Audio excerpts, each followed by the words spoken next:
হঠাৎ প্ল্যানে আয়োজন করেছিলাম ফ্যামিলির সবাইকে নিয়ে হাঁস পার্টি। তো শীতের সময় হাঁস পার্টি হবে না, এটা কিন্তু অসম্ভব। আসসালামু আলাইকুম, ওয়েলকাম সবাইকে লতার রসইতে। হঠাৎ করে হাজব্যান্ড বলল, যেহেতু ফ্যামিলির সবাই আছে, মানে গ্রাম থেকে ভাসুরের ফুল ফ্যামিলি এসেছে, এখানে আমরা আছি, ভাসুর আছে, দেবর আছে, তো সবাই মিলে কেননা রাতে একটু খাওয়া দাওয়া করি। আর যেহেতু শীতের সিজন চলছে, হাঁস তো খিচুড়ি দিয়ে খাওয়া হবেই।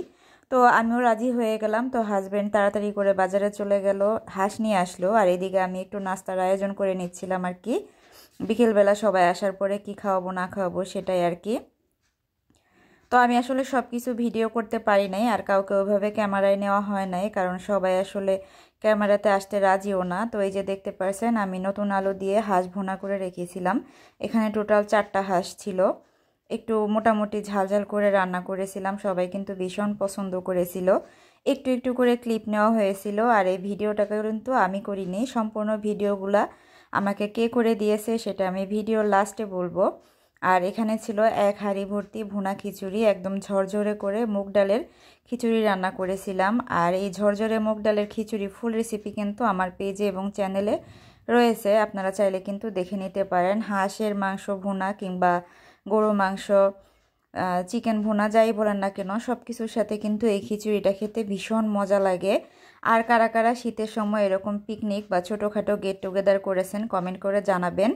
আর এই যে খিচুড়ির সাথে খাওয়ার জন্য কিন্তু আমি খুব সুন্দর করে বেগুন ভাজি করে নিয়েছিলাম।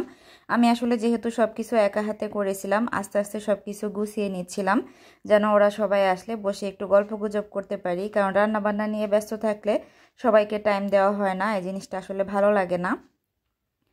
তো এই যে আমি এগুলো আসলে রেডি করে রাখছিলাম, আর এগুলো হচ্ছে ভিডিও করে দিচ্ছিল আমাদের প্রিন্সেস, মানে আমাদের ভাসুরের মেয়ে আর কি। তো আমাকে ভিডিও করে দিয়েছিল, পরে আমাকে এগুলো সেন্ড করেছে, ওইটাই ছোট করে আপনাদের সাথে আমি মিনি ব্লগ আকারে শেয়ার করলাম আর কি।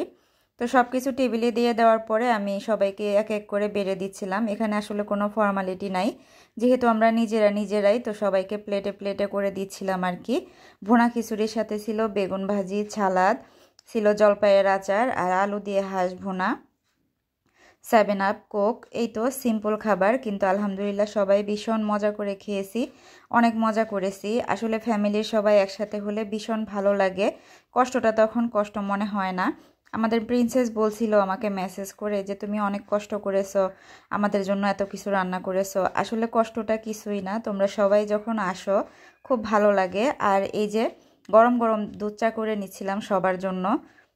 আর এই যে ট্রের জায়গায় প্লেট দেখে কেউ আসলে হাসবেন না, যেহেতু নিজেরা ঝটপট হাতের কাছে যা পেয়েছি তাতেই সার্ভ করেছি। আর এখানে ছিল বিকেলে আমাদের জন্য একটু সবজি দিয়ে নুডলস করা। এরপরে কিন্তু আমি একটা পার্সেল হাতে পাই, ওটাই আসলে আনবক্সিং করেছিলাম। পার্সেলে আসলে আমি কি অর্ডার করেছিলাম, কি পেয়েছি, এই ডিটেলস আমি আপনাদের সাথে শেয়ার করব পরবর্তী ভিডিওতে। তো ছোট্ট মিনি ব্লগটা যদি ভালো লাগে অবশ্যই কমেন্ট করে জানাবেন, সেই সাথে পেজটাকে ফলো দিয়ে দিবেন। আবারও দেখা হবে নতুন কোনো ভিডিও নিয়ে বা রেসিপি ভিডিও নিয়ে, সেই পর্যন্ত লতার রসের সাথেই থাকবেন। আল্লাহ হাফেজ, আসসালামু আলাইকুম।